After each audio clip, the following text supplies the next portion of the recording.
Hello everyone, जय हिंद। आज हम बात करेंगे 14 दिसंबर की जो सेकंड शिफ्ट के एग्ज़ाम क्वेश्चंस को हम डिस्कस करेंगे। तो पहला क्वेश्चन ये पूछा गया है कि कौन सी सेल ऑर्गेनेल है जिसके पास जो खुद का डीएनए होता है। तो उसका जो राइट आंसर है माइटोकॉन्ड्रिया।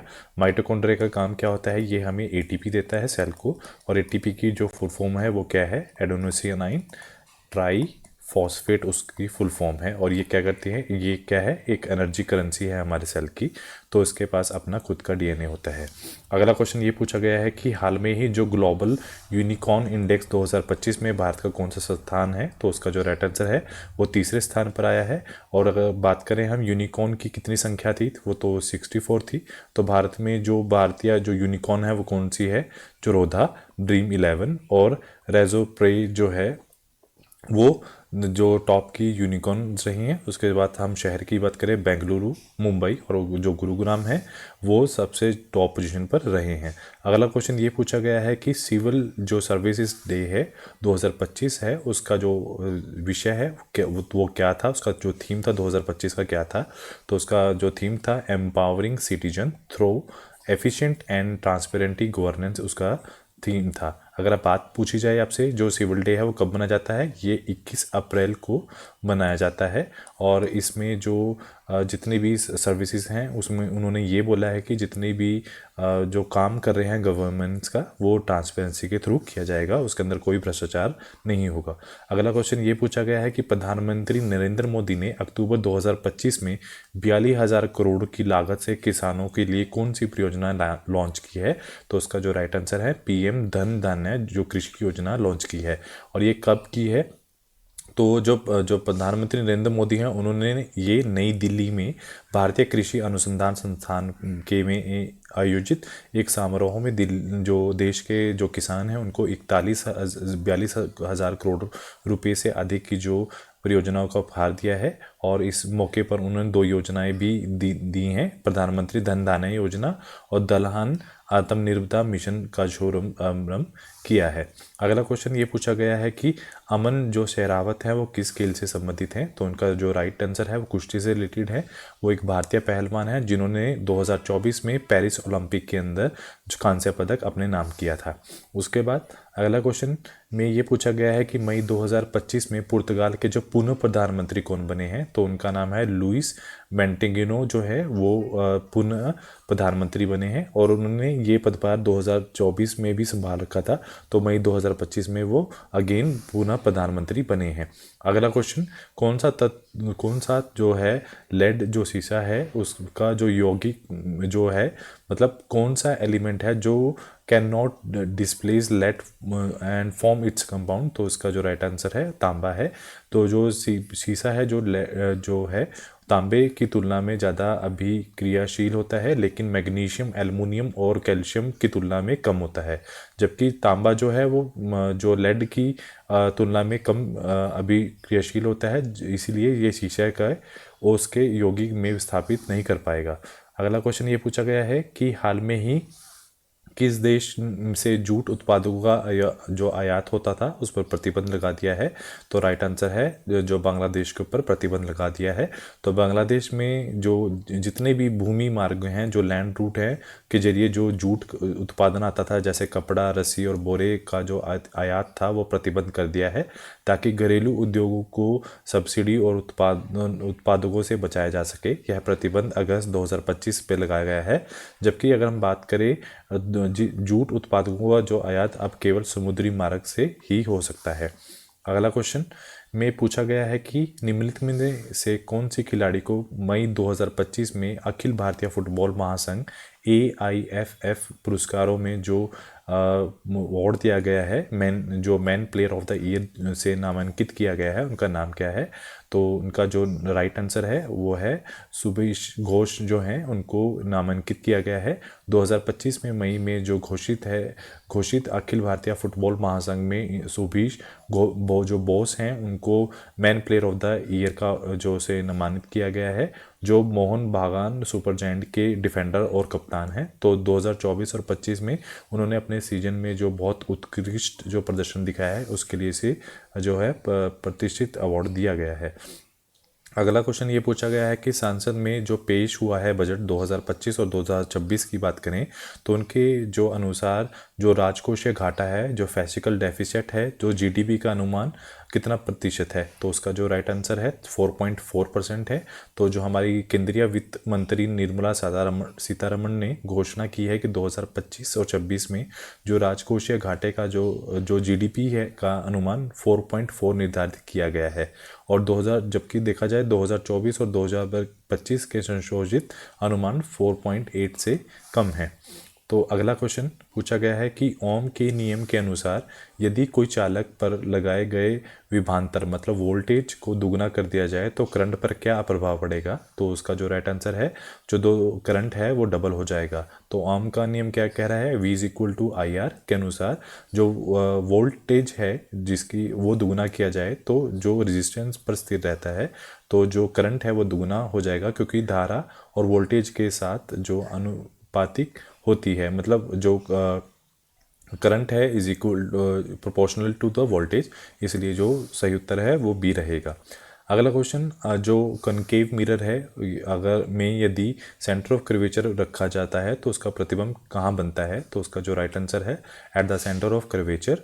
तो जो कनकेव मिरर है में जब आप प्रतिबिंब जो डालते हैं तो उसका जो वास्तविक जो इमेज बनेगी वो रियल इन्वर्टेड मतलब उल्टा और वास्तु के समान जो आकार की बनेगी। तो जो राइट आंसर है at the centre of curvature में बनेगी। अगला क्वेश्चन फिजिक्स से पूछा गया है कि एक वस्तु है विराम अवस्था में रेस्ट पर पड़ी है, उसे चलना शुरू करती है तो उसे 5 सेकंड तक 2 मीटर सेकंड का जो समान है तो उसकी वेलोसिटी फाइनल वेलोसिटी क्या होगी। तो शुरू में जो उसकी वेलोसिटी है वो 0 है और जब वो चलने लगी है तो 2 मीटर पर सेकंड के हिसाब से चल रही है। टाइम कितना दिया है 5 सेकंड। तो हम जो सूत्र है गति का वो लगाएंगे V is equal to U plus AT, तो वो बनेगा 0 + 2 मीटर पर सेकंड गुना में 5 सेकंड तो 10 मीटर पर सेकंड के हिसाब से उसकी जो फाइनल वेलोसिटी बनेगी। अगला क्वेश्चन ये पूछा गया है जब चीनी को जो है जल में मिला देते हैं तो क्या होता है, तो तब क्या होएगा, तो यह पानी में घुल जाती है और एक होमोजेनियस सॉल्यूशन देती है। ऐसा नहीं होता कि जो पानी है उसमें चीनी नीचे रखी है सारी की सारी और पानी उसमें घुल नहीं रहा है, तो ये बहुत आराम से इसके अंदर मिक्स हो जाता है, तो वो एक होमोजेनियस सॉल्यूशन देती है। उसकी वजह से उसमें फिजिकल चेंज भी आता है और उसका जो वाष्प दबाव भी कम हो जाता है और ये एक रिवर्सिबल प्रोसेस भी है क्योंकि वाष्पीकरण से चीनी पुनः प्राप्त की जा सकती है। उसके बाद अगला क्वेश्चन ये पूछा गया है कि डीकम्पोजिशन जो रिएक्शन है वो कैसी अभिक्रिया है, तो वो एक एंडोथर्मिक रिएक्शन है, ऊष्मा शोषिक अभिक्रिया है, क्योंकि जब भी कोई चीज़ टूटती है तो एनर्जी रिलीज होगी, तो ये एक एंडोथर्मिक रिएक्शन है। तो इसमें होता क्या है, इसमें जो रिएक्टेंट हैं 2 या 2 से अधिक सरल तौर पर प्रोडक्ट में टूट जाते हैं, तो इस प्रतिक्रिया में ऊर्जा की आवश्यकता होती है और जब आवश्यकता पड़ती है तो there is a breakage of bond. तो ये कौन सी रिएक्शन बनेगी, एक एंडोथर्मिक रिएक्शन बनेगी। उसके बाद इथेनॉल जो है जिसका फॉर्मूला C2H5OH है, तो वो कैसी उसकी प्रकृति होती है, तो वो एक न्यूट्रल है, मतलब ये एक जो रंगहीन जो ज्वलनशील और वोलाटाइल तरल है, मतलब ये हवा के संपर्क में आके उड़ जाता है और उसकी एक मीठी गंध होती है और जो इसका जो नेचर है वो एक न्यूट्रल है। और ये कहाँ पे प्रयोग किया जाता है, ये बहुत सारे पेय पदार्थ में, ईंधन में, दवाओं में, बहुत सारे सॉल्वेंट के अंदर इसका यूज़ होता है। अगला क्वेश्चन ये पूछा है आर्किमिडीज जो प्रिंसिपल है उसके अनुसार जो बायोंट फोर्स किसके समान बराबर होता है, तो उसका जो राइट आंसर है equal to the weight of the displace fluid के वो बिल्कुल समान होता है। उसके बाद अगला क्वेश्चन में ये पूछा गया है कि 2025 में जो एशियाई विंटर गेम 2025 चीन के किस शहर में आयोजित किए गए थे, तो उसका जो आंसर है हरबिन के अंदर वो किए गए थे। और कब किए गए थे, 7 से 14 फरवरी 2025 में चले थे ये एशियाई खेल। उसके बाद अगला क्वेश्चन में ये पूछा गया है कि हाल में ही जो इंडिया जो पोस्ट पेमेंट बैंक लॉन्च किए जो है उन्होंने अपने वर्करों के लिए क्या कौन सी जो योजना है वो लॉन्च की है, तो उन्होंने अंत्योदय श्रमिक जो सुरक्षा योजना है वो उन्होंने हाल में ही लॉन्च की है। तो उसमें क्या किया है उन्होंने, जो श्रमिकों के लिए किफ़ायती बीमा और वित्तीय सुरक्षा जैसी योजनाओं को शुरू किया है और उनके व्यापक कवरेज और सुरक्षा प्रदान करेगी, जिससे जो दुर्घटना बीमा है और जीवन बीमा दोनों कवर करेंगे, ताकि जो आर्थिक रूप से वो सुरक्षित महसूस कर सकें। अगले क्वेश्चन में ये पूछा गया है कि जो एसीटोन है या फिर पेट्रोल या फिर परफ्यूम को हथेली पे रखने पर वो हमारी जो हथेली है वो ठंडी क्यों लगती है। तो उसका जो राइट आंसर है वाष्पीकरण। तो इवेपोरेशन की वजह से जो हमारी हथेली है वो ठंडी लगती है, क्योंकि उसमें होता क्या है, जिसमें वो तरल में गैस जो वाष्प में बदलते हैं, उस प्रक्रिया में जो लेटेंट हीट हथेली से लेते हैं, तो उसकी वजह से जो हमारी हथेली है वो ठंडी महसूस होती है। अगला क्वेश्चन, जो रेप्टाइल्स हैं उनका जो सेक्स डिटर्मिनेशन है, मतलब ये कौन डिसाइड करता है कि वो मेल होंगे या फिर फीमेल होंगे। तो जो इंक्यूबेशन टेम्परेचर है, अंडों का जो टेम्परेचर होता है, अगर ज़्यादा है या कम है तो वो डिसाइड करता है मेल होंगे या फिर फीमेल होंगे। तो ये खासकर किसके अंदर होता है, ये खासकर कछुओं और मगरमच्छों के अंदर यही होता है, मतलब वहाँ पे टेम्परेचर डिसाइड करता है कि नर होगा या फिर मादा होगी। अगले क्वेश्चन में ये पूछा गया है कि जो जमीन पौधे हैं ज़मीन मृदा से क्या लेते हैं, तो वो जल और खनिज लवण लेते हैं, मिनरल्स लेते हैं। तो उसके साथ साथ जब वो लेंगे तो वो उसके साथ साथ क्या करेंगे, फोटोसिंथेसिस में एक तरह से उनको हेल्प आउट करता है। अगला क्वेश्चन ये पूछा गया है कि जो फ्लावर है उसके कौन से भाग में फर्टिलाइजेशन होती है, तो वो ओवरी के में पार्ट में होती है। तो जो ये जो डायग्राम है, ये स्टाइल है, ये वाला जो पाइल पार्ट है स्टाइल है, और ये स्टिग्मा है जहाँ पर पोलन ग्रेन जाके गिरेगा, और ये ओवरी है। और ओवरी के जस्ट अंदर क्या होता है, ओव्यूल होता है, यहाँ पर निषेचन होता है, फर्टिलाइजेशन होती है। यहाँ से ऐसे आपको वो फ्लावर का डिज़ाइन दिखेंगे। तो मेनली जो राइट आंसर है वो ovary is the right answer है। अगला क्वेश्चन ये पूछा गया है कि कौन सा कार्बन कंपाउंड है जो गुड कंडक्टर है इलेक्ट्रिसिटी का। तो उसका जो राइट आंसर है ग्रेफाइड है। ग्रेफाइड कार्बन का एक मात्र रूप है जो विद्युत को अच्छा चालक है, और ये डी लोकलाइज्ड इलेक्ट्रॉन्स होते हैं जो विद्युत प्रवाह करने ले जाने में मदद करते हैं। अगला क्वेश्चन में ये पूछा गया है कि भारत सरकार ने E0 FIR सिस्टम लॉन्च किया है, जो कितनी रूप से अधिक साइबर जो धोखाधड़ी की शिकायत को नेशनल जो cyber crime reporting portal helpline या फिर 1930 पर दर्ज करने के लिए तुरंत ऑटोमेटिक FIR में बदल जाता है। तो उसका जो राइट आंसर है 10 लाख से अधिक जो है रकम के जो साइबर धोखाधड़ी की शिकायत के लिए अवेलेबल है।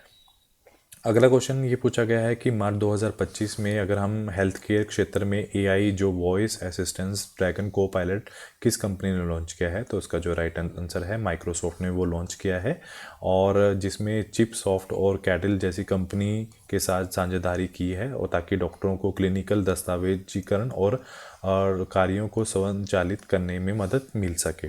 अगला क्वेश्चन में ये पूछा गया है कि गुजरात का साइबर FIR पोर्टल का नाम क्या है। तो उसका जो राइट आंसर है तेरा तुझको अर्पण इज़ द राइट आंसर। जो जिसमें हम क्या करते हैं, साइबर की जो धोखाधड़ी है उन हुए पैसों की वसूली और खातों को फ्रीज करने की प्रक्रिया को आसान बनाने के लिए उन्होंने किया है। अगर हम बात करें आई प्रगति पोर्टल, ये पुलिस को सशक्त करने वाला के साथ मिलकर ये काम कर रही हैं, और तो जो राइट आंसर है वो सी इज़ द राइट आंसर। उसके बाद पिनाका मिसाइल की रेंज क्या है। तो पिनाका मिसाइल की रेंज उसके जो वर्जन है उसके ऊपर डिपेंड करती है। पिनाका जो मार्क 1 है वो 40 किलोमीटर, पिनाका 2 मार्क जो है 60 से 75 किलोमीटर। उसके बाद गाइडेड पिनाका जो थर्ड है वो 1900-120 किलोमीटर तक चलती है, और भविष्य में DRDO ने 300 किलोमीटर रेंज वाली जो एडिशन है उसको विकसित कर रहा है, जिसे जो भारतीय सेना के में शामिल किया जाएगा।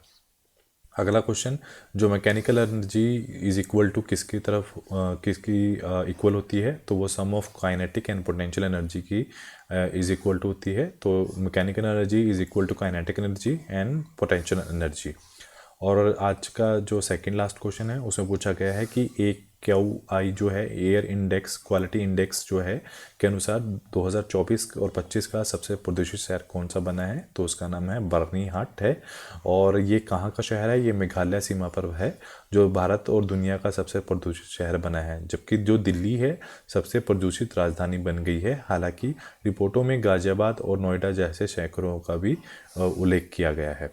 तो आज का जो लास्ट क्वेश्चन है वो ये पूछा गया है, वॉलेंट्री एक्शन जो है किस पर निर्भर करते हैं, वो मोटर नर्व्स के ऊपर हमारे निर्भर करते हैं। अब क्वेश्चन क्या है, वॉलेंट्री नर्व्स का मतलब क्या होता है, एक्शन का मतलब क्या होता है, जो हमारे विल पावर के अंदर हो। विल पावर का मतलब क्या है, अगर जैसे मेरा ये हाथ है और इस हाथ से मैं पेन पकड़ना चाहता हूँ, तो ये मेरी व्हील है जिसकी वजह से मैं काम करना चाह रहा हूँ।